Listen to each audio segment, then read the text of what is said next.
So hello everyone. We are going through with the physics, and today in physics, class 11 physics, our next topic is Newton's laws of motion.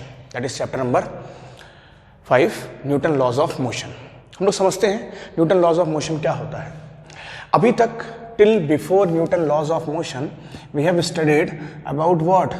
About chapter number 1. In chapter number 1 we have studied what? Physical world. In physical world we have studied what is physics, what are the scopes of physics, and what are the excitement of physics. This is in chapter number 1. And dimensions, measurements, these all are in what? Unit first or chapter 1. Now moving on to the chapter 2 or topic number 2 in NCERT, which is in your 11th class, that is known as what? Motion in straight line, and motion in plane is your next chapter. This is the last chapter is what? Motion in plane. Motion in straight line and motion in plane means what? Kinematics. Means what? Kinematics. And in 11th class we are dealing with what? Mechanics. Mechanics. So what is mechanics? First of all we should understand, we have already studied it. Mechanics means what? Movement.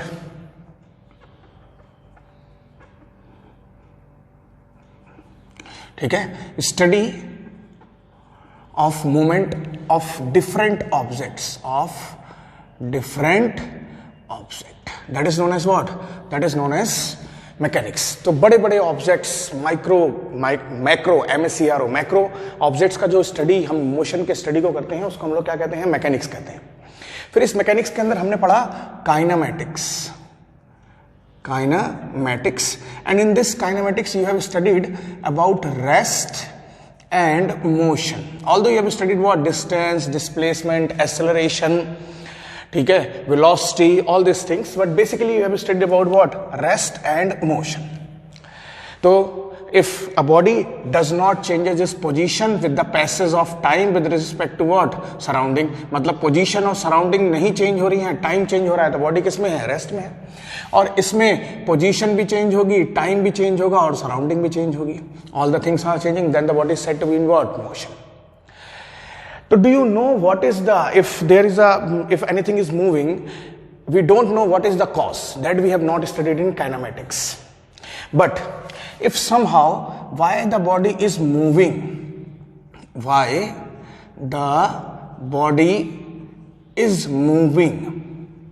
this we know. That means what?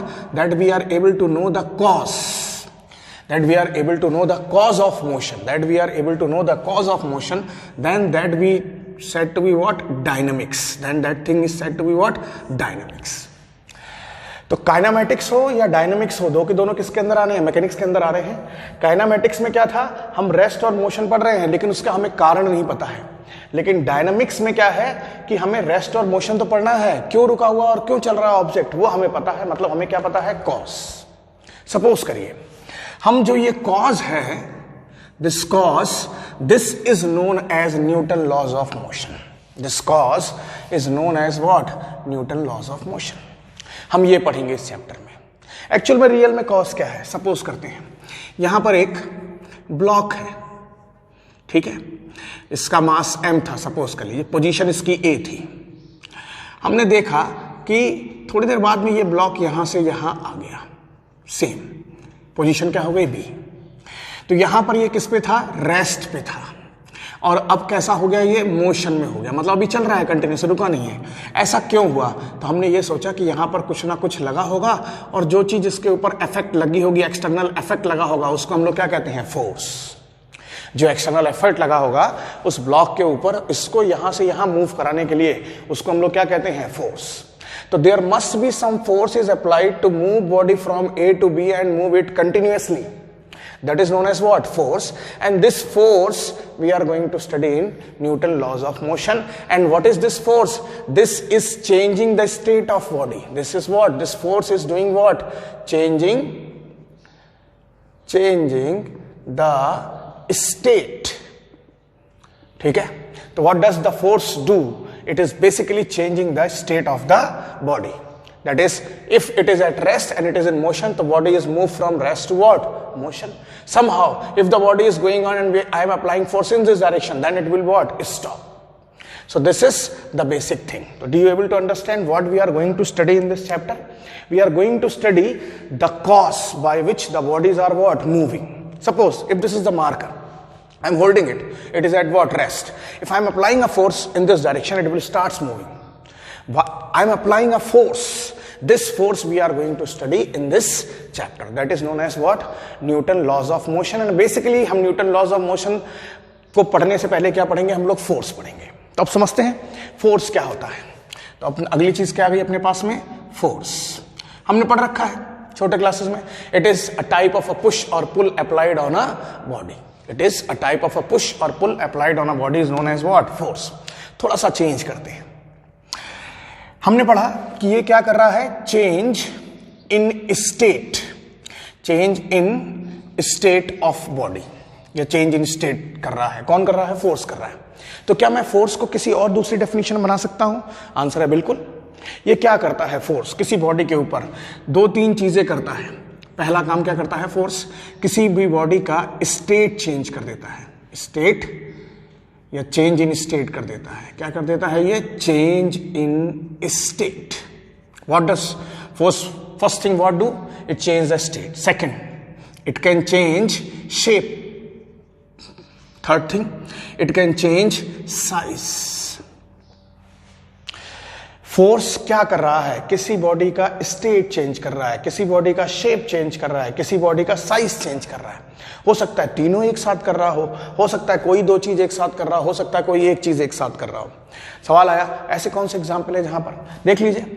अभी मैंने बोला if this is the marker and I am throwing it, then I am changing its state. I am having a football in a ground and I am kicking on the football. Then the ball starts moving in parabolic path in 2D dimension. So that is what? Change in state. Why the ball starts moving? Because I have applied some force. Change in shape. Change in shape means what? If you are having a balloon and you start pulling inside the air inside it, then what occurs? Its size goes on increasing. तो आपने क्या करा? अब air अगर आप लगा रहे हैं तो एयर को किसी पंप से भर रहे हैं या माउस से भर रहे हैं, तो आप उसके अंदर क्या कर रहे हैं? फोर्स लगा रहे हैं. तो फोर्स लगा के आपने चेंज कर दिया. ये आपके पास एक बैलून है और उसके ऊपर आपने क्या करा? एक फोर्स लगाया, एक पिन से होल्ड करा, फोर्स लगाया तो फट जाता है, शेप चेंज हो जाता है. साइज भी इस तरीके से चेंज हो रहा है. बैलून का साइज बढ़ रहा है, बैलून का साइज क्या हो रहा है? घट रहा है. तो कौन कर रहा है? फोर्स कर रहा है. तो what is the definition of force? The definition of force is it is an external effort by which we can change the shape, size and state of any body and state of any object. So what is the definition? ये एक external effort है. External कोई चीज है, external effort है जिसके खातिर से हम किसी बॉडी का शेप, साइज या फिर उसकी स्टेट को क्या कर सकते हैं? चेंज कर सकते हैं, जैसा हमने यहां समझा. तो समझ में आ गया? तो what is force? This is the first thing. Now the next thing which comes to us is what? The types of force. How many types of forces which are found, that we should understand. तो that we go. तो there are different types of forces which are found in nature, but generally we are in 11th class we are studying the 2 basic categories of forces that we should understand. So there are numerous types of forces. So next is what? After force we will study what? Types of force. Types of forces. So there must be some weak force, strong force, weak force, strong force.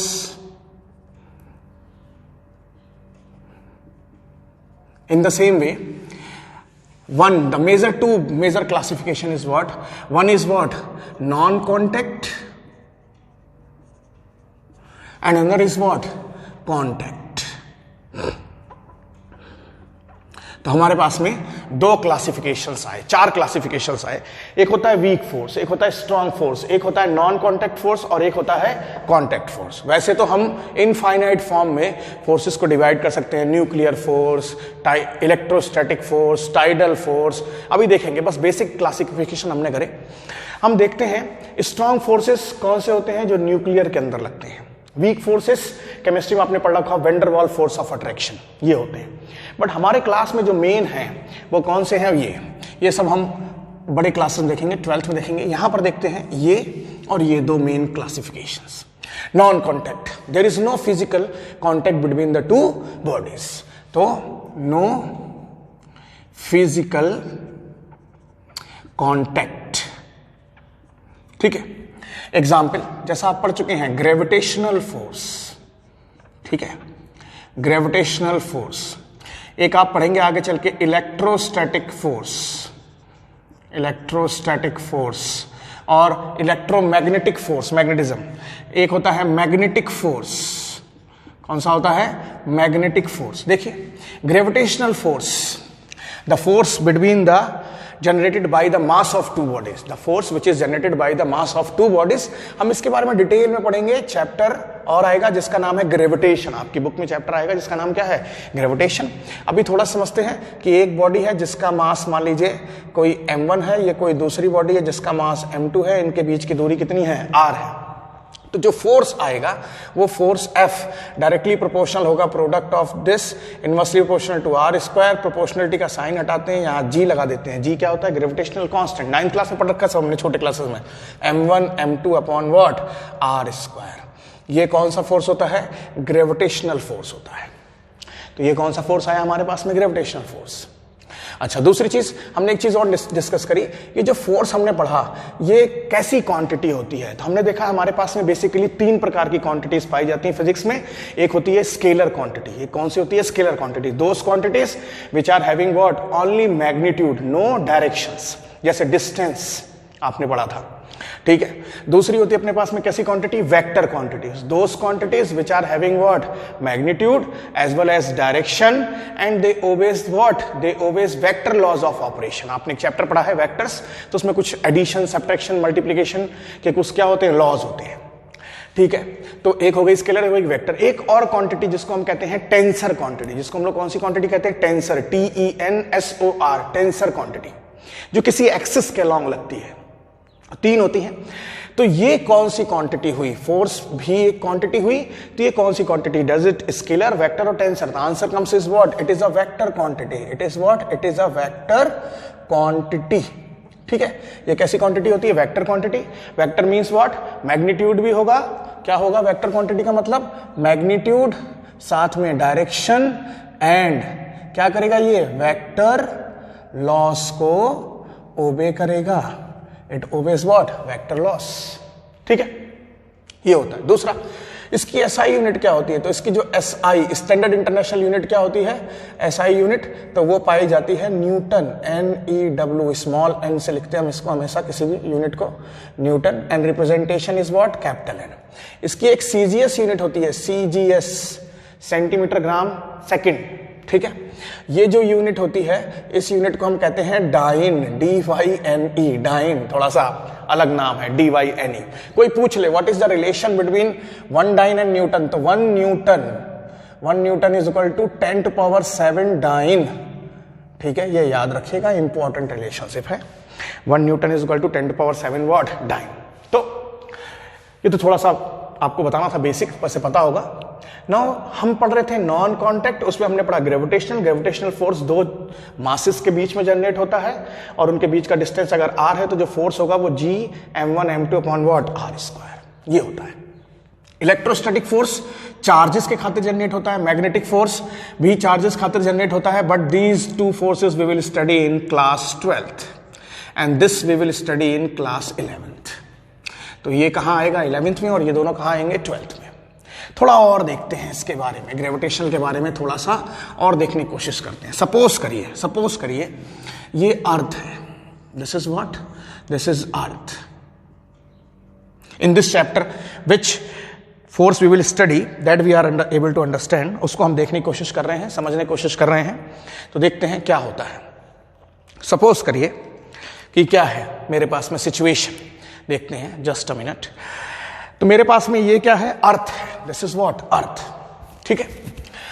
और यहां पर कोई एक मास है जिसका मास कितना है? m kg का।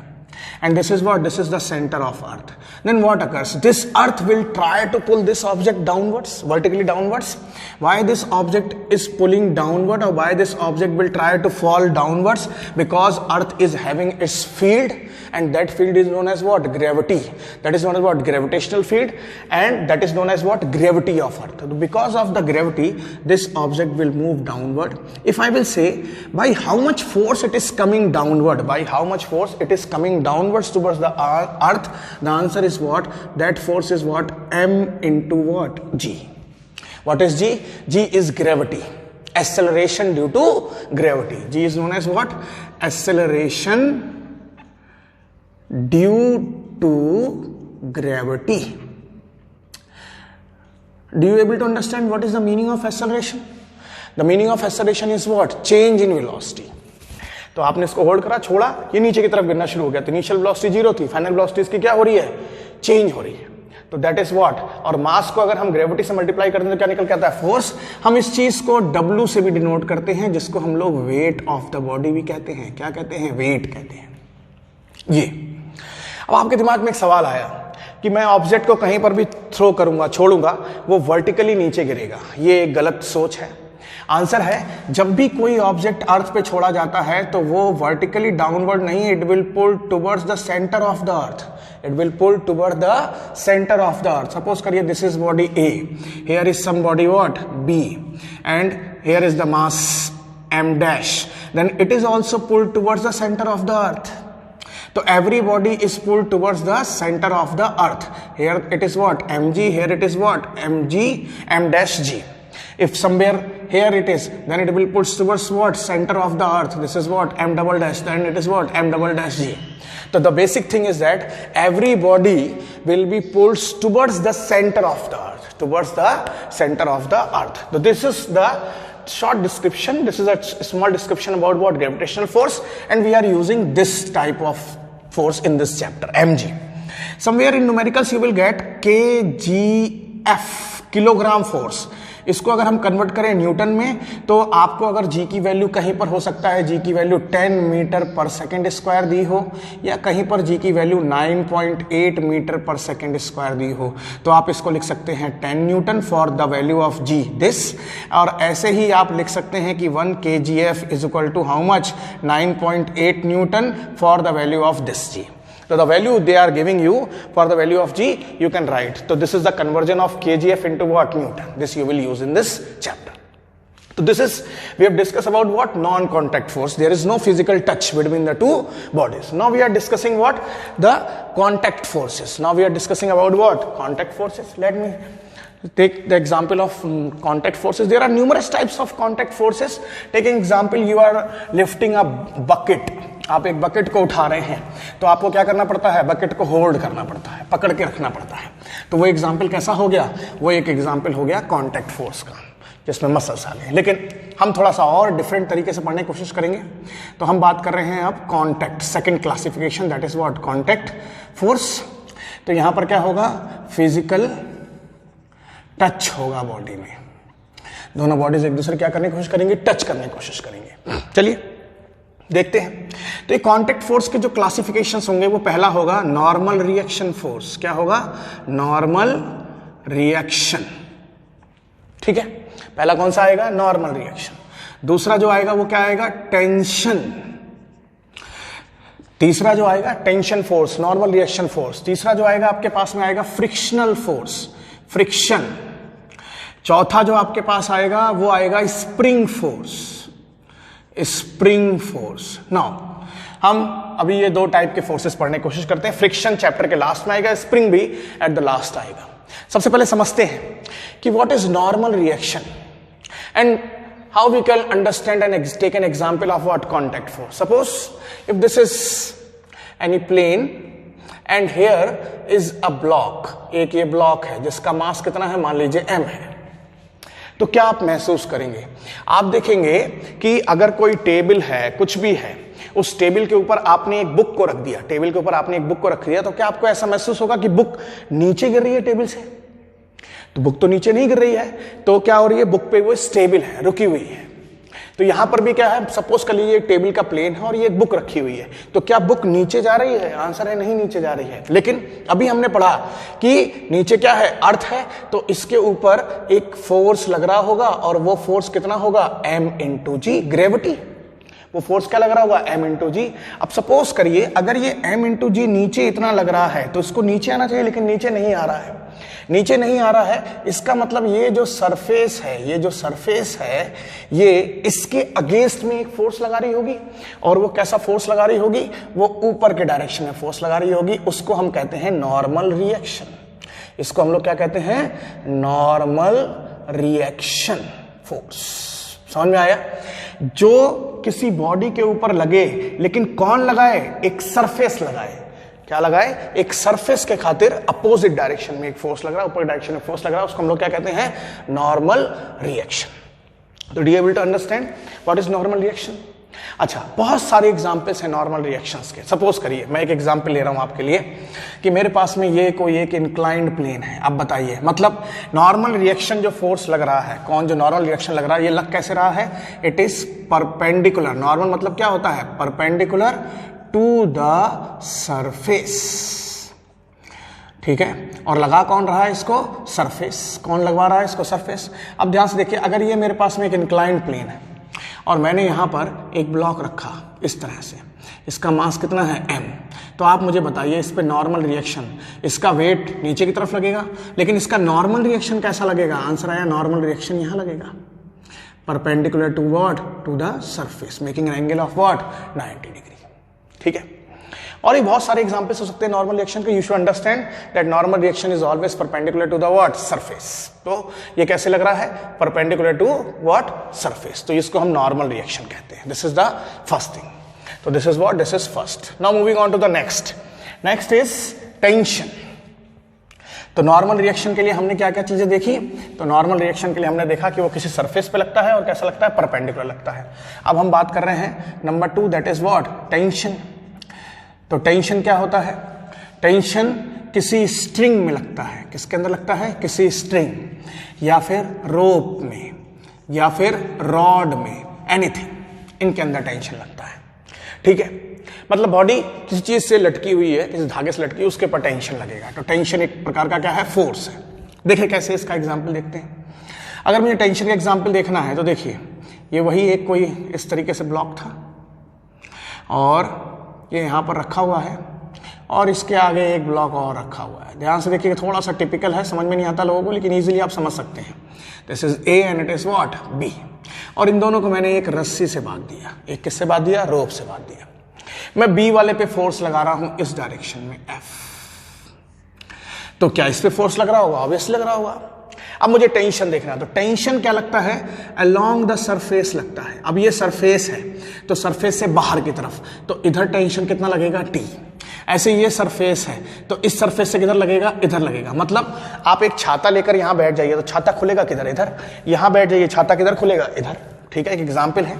ऐसे ये है एक सरफेस, इससे किधर लगेगा, इधर लगेगा। लेकिन ध्यान रखिए, ये रस्सी अलग है और ये रस्सी अलग है, मतलब these are two different string. तो इसके अंदर अगर टेंशन टी है तो यहां टेंशन कितनी होगी, T1, और यहां भी कितनी होगी, T1। एक बड़ी इंपॉर्टेंट चीज कि सेम स्ट्रिंग के अंदर, सेम स्ट्रिंग के अंदर टेंशन कैसा रहता है? टेंशन कैसा रहता है? सेम रहता है, या फिर कैसा रहता है, कांस्टेंट रहता है। अगर स्ट्रिंग सेम है तो टेंशन कैसा रहेगा, सेम रहेगा, या कैसा रहेगा, कांस्टेंट रहेगा। ये समझ में आया? और टेंशन हमेशा कहां लगता है, away, away from the body, body से अवे लगेगा टेंशन। ठीक है, ये हो गया। अच्छा, और एक एग्जाम्पल समझने की कोशिश करते हैं इस टेंशन का। इस टेंशन का एग्जाम्पल सपोज करिए मैंने यहां पर एक सिस्टम बनाया और यहां पर मैंने इसको एक वेट को हैंग कर दिया, ऐसे करके मास m। तो देखिए यहां पर क्या लगेगा, mg लगेगा, ग्रेविटी। अब टेंशन बताइए, टेंशन इस सरफेस पे बताइए, तो इस सरफेस पे away from the surface tension क्या हो गया, T। और इस सरफेस पे बताइए क्या लगेगा, away from the surface tension T। तो ये बन गया टेंशन। तो टेंशन इस तरीके से लगता है। तो स्ट्रिंग तो ये है, ये कोई स्ट्रिंग नहीं है, ये मैंने वेट बताया है, फोर्स। ठीक है, mg स्ट्रिंग है, स्ट्रिंग, सेम टेंशन। और भी एग्जाम्पल हो सकते हैं टेंशन के, देखते हैं और कैसे एग्जाम्पल्स हैं हमारे पास में। तो देखें, सपोज करिए टेंशन में अगर यहां पर एक कोई ब्लॉक है इस तरह से, और ये है m मास है इसका, इसको मैंने इस तरीके से होल्ड कर दिया, ठीक है। अब जरा देखिए इस पे टेंशन बताइए, तो इस स्ट्रिंग पे, इस सरफेस पे टेंशन कैसे लगेगा? इस डायरेक्शन में लगेगा। इस स्ट्रिंग पे इधर टेंशन लगेगा क्योंकि सरफेस से दूर लगेगा, दो टेंशन निकल के आ गए। लेकिन अगर इस पे टेंशन T1 है तो इस पे टेंशन कितना होगा? T2, क्योंकि दोनों स्ट्रिंग कैसी अलग है। अच्छा, ये भी तो इस सरफेस से कांटेक्ट पे है तो इधर कितना लगेगा? T2, और ये भी इस सरफेस से कांटेक्ट पे है तो ये कितना लगेगा? T2। तो this is the basic thing how we are making what? Tensions. Do you are able to understand? So that is what? That is about what? A short description about what? Tension. Now the next thing which we have to understand a little bit, that is known as what? Frame of reference. अगला क्या हम पढ़ने जा रहे हैं? Frame of reference. देखते हैं क्या होता है frame of reference.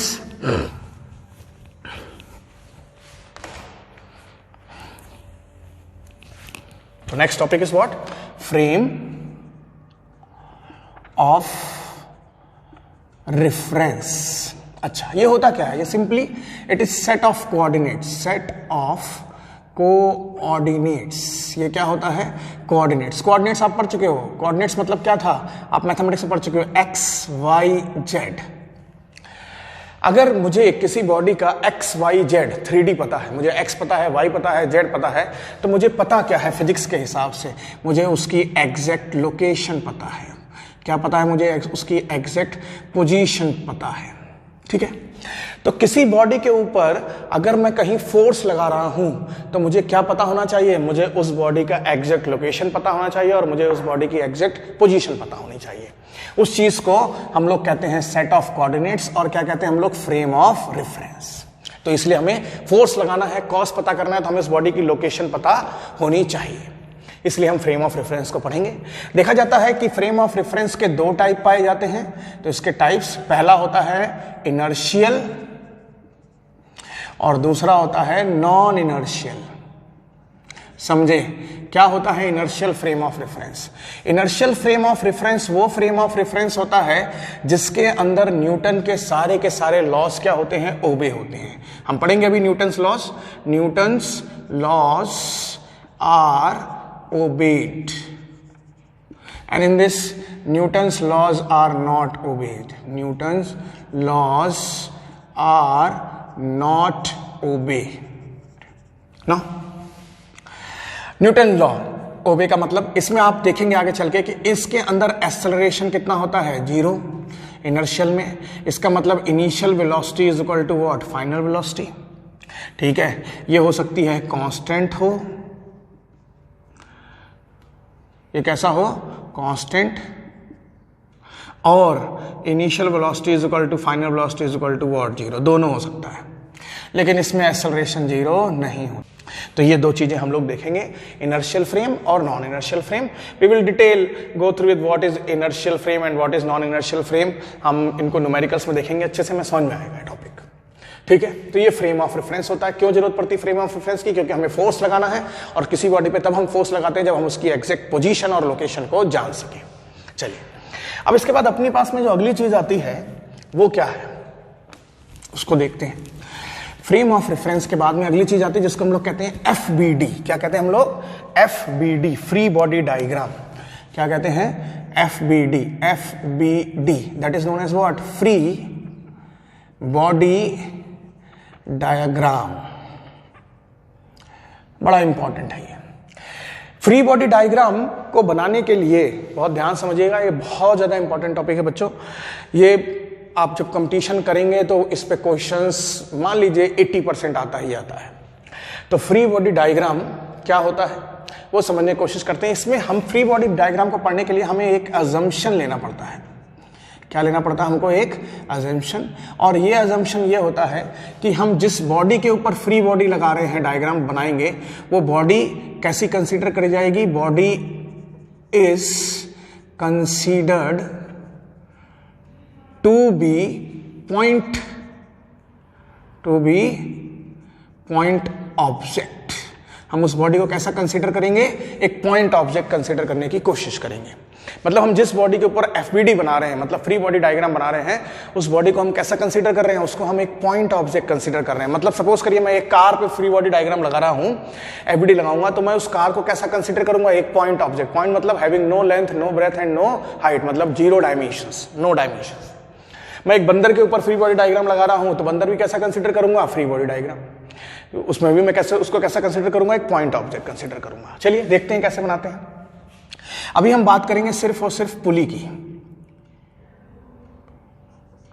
किसकी बात कर रहे हैं, पुली। और इसमें भी एक स्पेशल केस है कि पुली हमारी कैसी है, फ्रिक्शन लेस है, और एंड साथ में एक और कंडीशन है, ये कैसा है, एक मास लेस कंडीशन है। मतलब फ्रिक्शन तो है ही नहीं और साथ में उसमें मास भी नहीं है। ये हमारे जो 11th-12th के क्वेश्चंस हैं, उन प्रॉब्लम को आप 80% फ्रिक्शन लेस पुली पाएंगे और मास लेस पुली पाएंगे। But if you are going for the higher classes for competition, then there will be friction in the pulley. You will study as well as you will study what? You will study the mass of the pulley.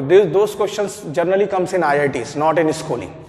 We will discuss, we will make a lecture based on the mass of pulley and friction of pulley. That is at the last of the topic. But initially we are doing with the frictionless. Suppose करिए ये मेरे पास में एक पुली है, बहुत ध्यान से देखिए, ठीक है, फ्रिक्शनलेस पुली है, ये इस पुली का सेंटर है, इसके ऊपर मैंने एक रस्सी को डाल दिया इस तरह से, मतलब एक स्ट्रिंग डाल दी मैंने, ठीक है। तो यहां बनाते हैं थोड़ा सा बड़ा। तो ये एक मेरे पास में पुली है, ये इसका सेंटर है, और इसके ऊपर मैंने एक रोप को थ्रो कर दिया, इस तरीके से डाल दिया। यहां पर मैंने मास लगाया m1 और यहां पर मैंने मास लगाया m2। अब मुझे बताइए इसकी FBD कैसे बनेगी। अब ये पुली ऐसे हवा में तो लटकी नहीं होगी, इसको मैंने लटकाने के लिए यहाँ पर कोई एक पाई बोर्ड लगाऊंगा। पाई बोर्ड मतलब क्या होता है, एक हुक टाइप की चीज जिसपे इसको हैंग आउट कर दिया होगा।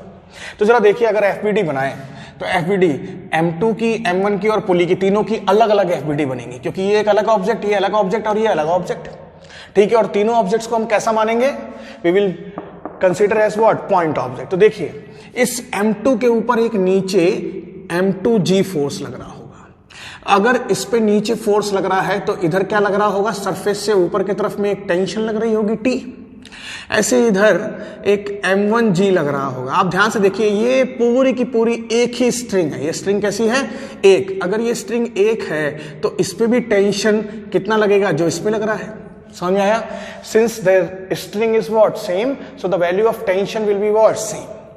अब मैं अगर M2 का बनाऊं, किसका बनाऊं मैं, M2, तो मैंने M2 को कैसा मानना है, पॉइंट ऑब्जेक्ट मानना है। इधर क्या लग रहा है, M2G लग रहा है, और ऊपर क्या लग रहा है, टेंशन T लग रहा है। ये बन गया, किसका है, ये FBD है। क्या है, FBD फॉर M2। समझ में आया? M2 कैसा मान लिया, पॉइंट। ऐसे मैं M1 का बनाऊं तो जरा देखिए M1 का कैसे बनेगा। M1 नीचे क्या लग रहा है, M1G लग रहा है, और ऊपर क्या लग रहा है, T लग रहा है। तो this is FBD for what, FBD for M1। अब क्या मैं पुली का बना सकता हूं, बिल्कुल। ये देखिए ध्यान से, ये इस रोप से कनेक्टेड है, तो यहां पर टेंशन कहां लगेगा, इसमें ऊपर की तरफ। लेकिन ये टेंशन अलग है क्योंकि रोप अलग है, तो यहां पर टेंशन मैंने मान लिया T1। लेकिन इधर भी तो इस बॉडी से लगेगा, तो इधर टेंशन कितना लगेगा, T, और इधर भी टेंशन कितना लगेगा, T, क्योंकि रस्सी कैसी है, सेम। तो अब जरा बताइए, मैं इस O पॉइंट का बनाऊं तो O पॉइंट के ऊपर कितना लग रहा है टेंशन, T1, और इधर कितना लग रहा है, T, और इधर भी कितना लग रहा है, T। तो ये क्या हो गया, this is what, this is the FBD of pulley. तो do you able to understand how we are making what, FBDs। तो this is a basic example of what, FBD. Now this is the introduction of your chapter. What is the things which we are using in this chapter. Now we will start this chapter from first law of Newton's first law of motion. That is in our next lecture. Stay tuned, stay home, stay safe. Thank you.